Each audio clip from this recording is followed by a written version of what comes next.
하나님 말씀 출애굽기 32장 3절.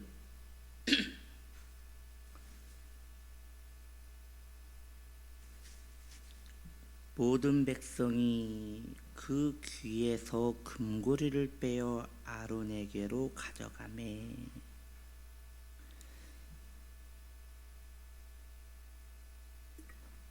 오늘 말씀의 제목입니다. 모든 백성이라는 제목으로 함께 은혜를 나누기 원합니다. 타락한 이스라엘 백성들, 그들은 얼마 전만 해도 애굽에서 10가지 재앙을 직접 목도한 사람들입니다.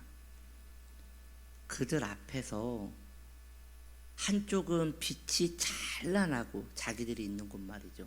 한쪽은 어둠이 시커매서 자기 손도 보이지 않는 그런 것을 본 사람들입니다. 우박이 떨어지는데 야구공만한 그 우박이 팍 떨어져가지고 막 마구간 같은 게 부서지는 것까지도 본 사람들입니다. 그러니까 이것은 뭘 얘기하느냐? 절대 사람이 할 수 없는 일, 이것은 진짜 여호와 하나님밖에 할 수 없는 일, 그러한 것을 보고 믿음을 가진 사람들입니다. 그뿐입니까? 광야에 나가서 저 멀리에서 애국 군대들이 막 병거를 차고 쫓아오는데 갑자기 그 앞에 불기둥이 서는 걸 봤습니다. 그러니까 이건 자연재해가 아닌 거예요. 없던 불기둥이 서는 걸 보면서 그들은 거기에서 믿음을 가졌습니다. 아, 하나님 진짜 살아계시는구나. 우리 조상 때로부터 섬겼던 그 신이 진짜 있구나. 여호와라는 분이 정말 있구나 라고 했습니다. 거기서 멈춥니까? 세상에 홍해 그 바다가 갈라집니다. 갈라져서 그게 벽으로 서는데 그게 순간 후 일어난 게 아니에요. 영화에서는 순간 일어나잖아요. 영화에서는 갑자기 바람이 불고 갈라지는 게 나오는데 그렇지 않죠. 성경에 보면 밤새도록 새벽녘이 돼서야 그게 갈라졌다고 말합니다. 즉 바람이 계속 분 거예요. 바람이 한쪽으로만 불어야 하는데 양쪽으로 불었던 거죠. 그래서 그 바람으로 말미암아 새벽쯤 됐을 때 물벽이 섰다고 말하고 있습니다. 이스라엘 백성들이 어떻게 하나님을 믿지 않습니까? 거기를 지나갔습니다. 그리고 그 다음에 있었던 일이 바로 모세가 너희에게 하나님께서 주시는 율법을 십계명을 받으러 내가 올라간다 하고, 그리고 올라간 곳이 바로 이 호렙산 시내산인 것입니다. 호렙산과 시내산은 같은 거예요. 이렇게 하나님의 산이라고 말하는 그곳으로 올라간 거예요. 그리고 40일도 안 됐어요. 40일도. 그들의 믿음이 사라지는 데에 40일도 걸리지 않았어요. 왜냐? 40일 만에 모세가 그 십계명을 받고 내려왔으니까 그 전에 일어난 일이니까 40일도 걸리지 않은 것이죠. 모든 백성이, 그 중에 한두 명은 정신을 차렸을 법도 한데 모든 백성이, 어쩌면 또 하나의 표현이겠지요. 그런데 우리는 생각할 수 있는 게, 그럼 여호수아는 어디 있었냐? 예, 여러분, 여호수아는 그때 모세를 수종 들고 있었습니다. 아마 그 산까지는 못 올라갔어도 그 산 중턱쯤에 모세를 기다리고 있었을 거예요. 그러니 그 자리에는 여호수아는 없고, 그러면 그 자리에 갈렙도 있었겠네요. 있었겠죠. 왜냐하면 여호수아와 갈렙은 같은 세대 사람이니까요. 그 자리에 그 유명한 아론과 홀도 있었겠네요. 있었겠죠. 미리암도 있었겠죠. 네, 정말 그 제사장의 아들들도 있었겠죠. 모든 사람이 다 여호와 하나님을 버렸다고 말하고 있습니다. 타락한 이스라엘 백성들이 그리고 아론을 압박하여 그들을 인도할 신을 만들어라 라고 하자 아론은 이스라엘 백성들에게 이 금고리를 빼어오라고 합니다. 오늘 말씀에 보면 모든 백성이 이 일에 동참하였다라고 기록하고 있습니다. 우리는 이걸 통하여 무엇을 할 수 있습니까? 모든 인간은 스스로 자신을 구원할 능이 없다는 것을 알 수 있는 것입니다. 전도를 하다 보면 그런 분들이 간혹 있어요. 나는 지은 죄가 없기 때문에 지옥에 갈 이유도 없고 예수를 믿을 이유도 없습니다. 모든 그런 종교는 인간들이 만든 것이지 나는 딱히 지은 죄가 없습니다 라고 말하는 분들이 간혹 있어요. 대부분은 뭐 상대도 안 하고 그냥 가버리지만 그렇게 자신의 왜 믿지 않는가에 대한 것을 분명하게 말하는 이들이 있어요. 그러한 사람들에게 당신은 죄인입니다 라고 알려주는 것은 매우 어려운 일이에요. 왜냐면 말이죠, 그들에게 해줄 수 있는 말은 당신만 죄인이 아니라 모든 사람이 죄인이라는 그 경고를 해주어야 하기 때문이에요. 문제는 그들이 귀를 막아버리고 모든 인간이 죄인이라는 이 경고를 듣지 않는다는 것이에요. 인간이 얼마나 비참한 존재인지를 듣지 않는다는 것이에요. 인간이 얼마나 불쌍한 존재인지를 듣지 않는다는 것이에요. 간혹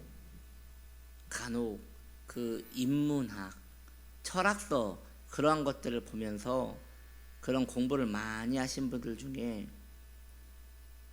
스스로 하나님을 찾으러 오신 분들이 있어요. 그럼 왜 이렇게 왔느냐, 무엇 때문에 왔느냐라고 했더니 인간이 얼마나 대단한 건지를 알기 위하여 공부를 정말 열심히 했다는 것이에요.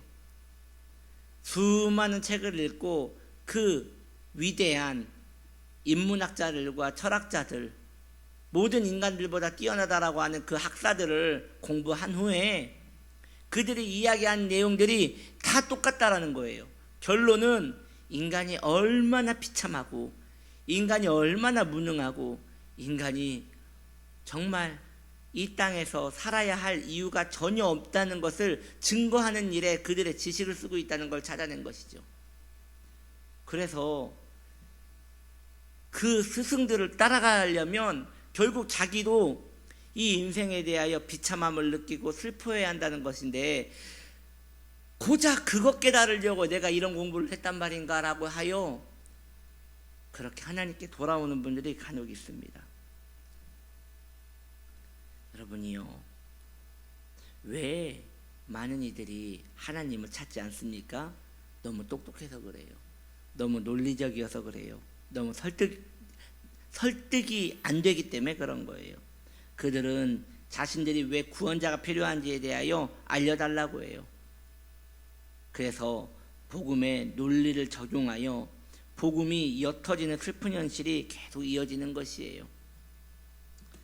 그래서 잘못된 복음 전파자들은 그런 이유 때문에 죄에 대하여는 언급하려고 하잖아요. 왜냐하면 사람들이 들으려고 하지 않기 때문에 죄에 대하여는 이제 이야기하려고 하잖아요. 그러면 예수는 전해야겠는데 어떻게 전하느냐? 복을 받기 위하여 예수를 믿으셔야 합니다. 인생 팔자 바꾸기 위하여 예수를 믿어야 하는 것입니다. 건강하기 위하여 예수를 믿어야 하는 것입니다. 가족들이 잘 되기 위하여 교회 나와서 기도하십시오. 그러면 가족이 잘 됩니다. 이러한 기도 제목으로, 이러한 연유로 예수를 믿으라고 전도를 합니다. 꽤 효과가 있었어요. 적어도 8, 90년대까지는 그러한 복음이 정말 효과를 발휘했어요. 교회들마다 가득 차고 넘쳤어요. 근데 그렇게 재미를 보았는데, 그렇게 교회도 재미를 보고 그렇게 전도를 했던 사람들도 재미를 보았는데, 이것은 결국 잘못된 접근이라는 게 시간이 지나면서 드러나기 시작했어요. 왜냐? 그 이유가 해결이 안 되는 거예요. 교회 나와서 열심히 기도하면서 성실하게 살았더니 그 전보다 훨씬 나은 삶이 되었어요.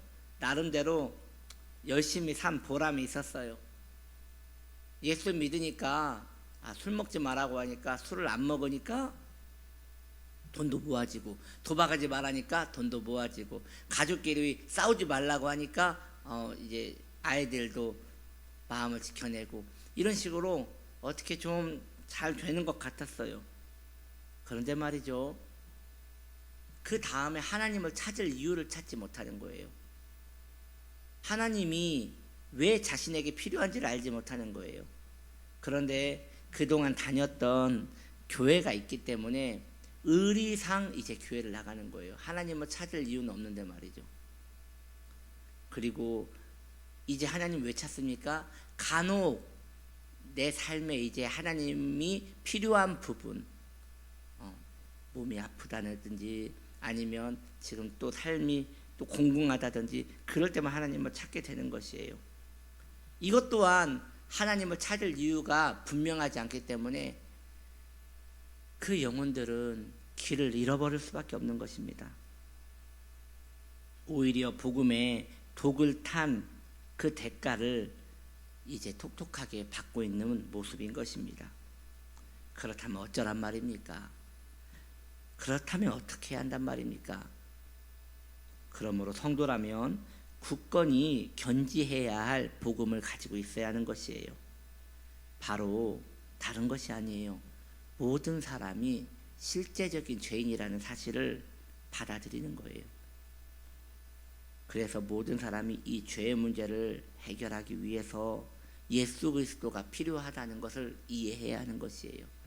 예수님은 이 땅에 우리가 살아가는 데에 도움을 주러 오신 분이 아니라 그 예수님은 내 안에 죄의 문제를 해결하려고 오셨구나라는 것을 알아야 하는 것이에요.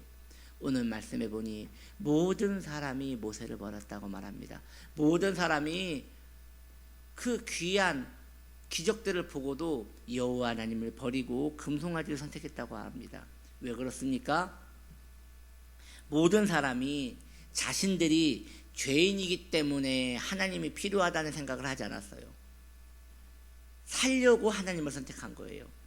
그렇기 때문에 이제 애굽에서 나왔단 말이에요. 이제 살았단 말이에요. 더 이상 하나님이 그렇게 필요하지 않은 거예요. 그래서 끝까지 붙들어야 할 하나님을 붙들지 못하게 된 것입니다. 이것이 오늘날 이 시대에도 똑같이 적용되고 있는 아픈 현실인 것이에요. 사랑하는 성도님들이요, 그러면 안 되겠습니다. 지금부터라도 마음을 정하십시오. 예수는 왜 믿는 것입니까? 내가 죄인이기 때문에 예수를 믿는 것입니다. 아니 목사님, 예수 믿고 죄 용서 받았잖아요. 왜 죄 때문에 또 예수를 믿는다고 말합니까? 그렇지 않아요. 예수를 믿었어도 내 안에 하나님을 저항하고자 하는 그 죄의 반감, 그 죄의 그 쿠데타, 이러한 것들은 구원받은 성도 안에서도 계속 일어나는 것이에요. 그래서 주님을 슬프게 하는 일들이 우리 안에 계속 일어나는 것이에요. 그러한 것들과 끝까지 투쟁하며 싸우며 성민으로서 거듭나는 삶을 계속 살아가야 하는 것이에요. 그렇게 성도는 회심하며 하나님의 마음을 계속 느끼려고 하고 주님과 한 길을 걸어가려고 하는 그러한 마음가짐이 복된 심령인 것입니다. 그렇게 성도의 삶은 한 걸음 한 걸음 주님께 가까이 감으로 하늘의 만족을 누리는 그 낙 때문에 살아가야 돼요. 그렇지 않습니까? 이 땅에 무슨 낙이 있습니까? 자, 병이 나았다고 칩시다. 다시 아플 텐데 어떻게 할 것입니까? 문제가 해결됐다고 칩시다. 그 문제는 또 나중에 다시 일어날 텐데, 다른 문제로 올 텐데 어떻게 할 것입니까? 그러니 이 땅에는